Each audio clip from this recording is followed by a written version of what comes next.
those words ringing in her ears, my great-great-grandmother fled.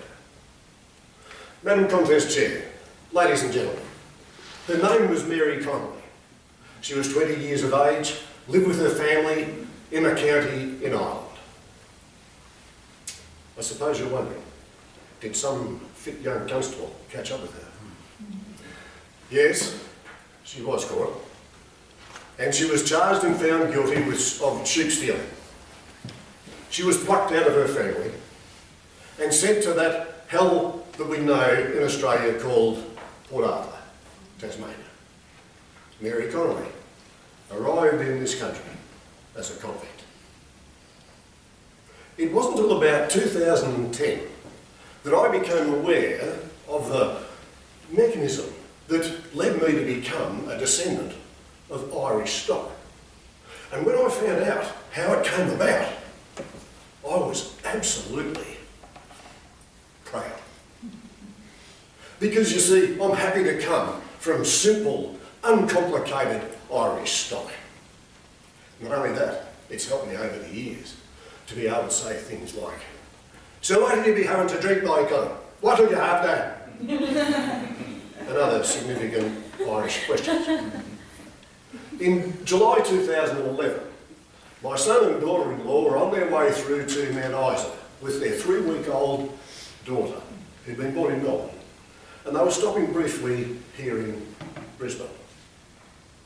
It was at the airport that I met Grace Elizabeth Murray. And as I gazed at this beautiful little girl who was sleeping so peacefully, hanging onto my finger, I had all sorts of emotions and thoughts. But my overriding thought was this: this is your beginning. But where will your life go to? Mary Connolly, in 1832, was just an infant. But over the years, her life developed, just as yours and mine did. By the time she was 20, here she was in Australia in the lowest, the poorest of circumstances.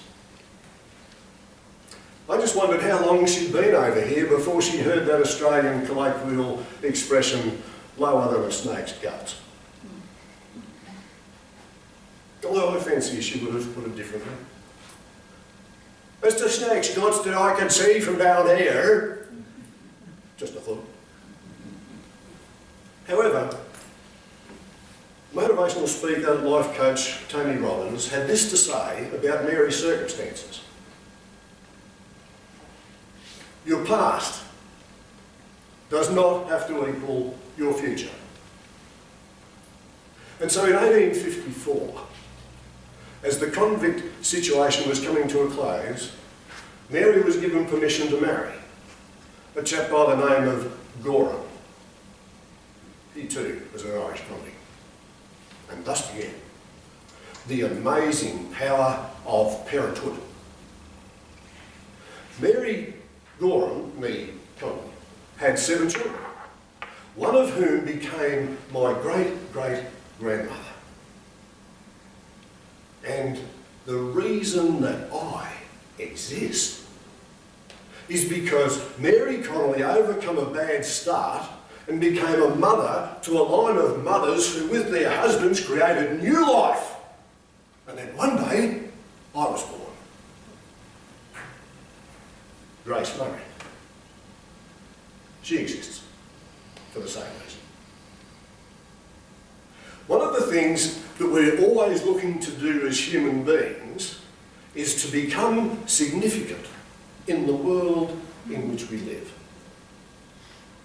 It's for that reason that we do so many things and we try to be so many things, so that we can see significance in the fact that we actually lived.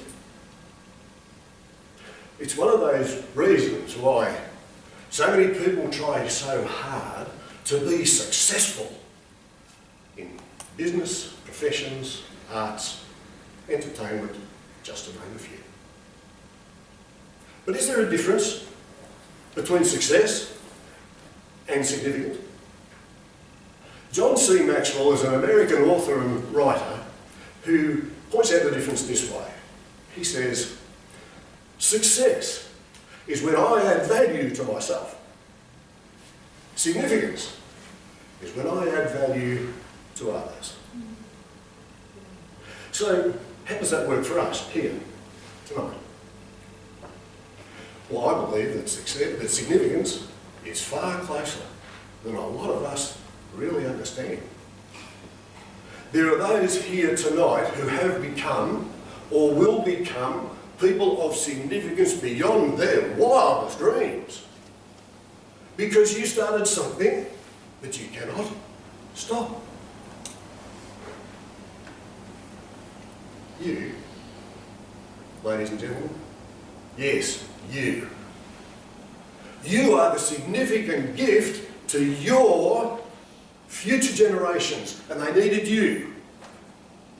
Just naturally. Madam Contest Chair.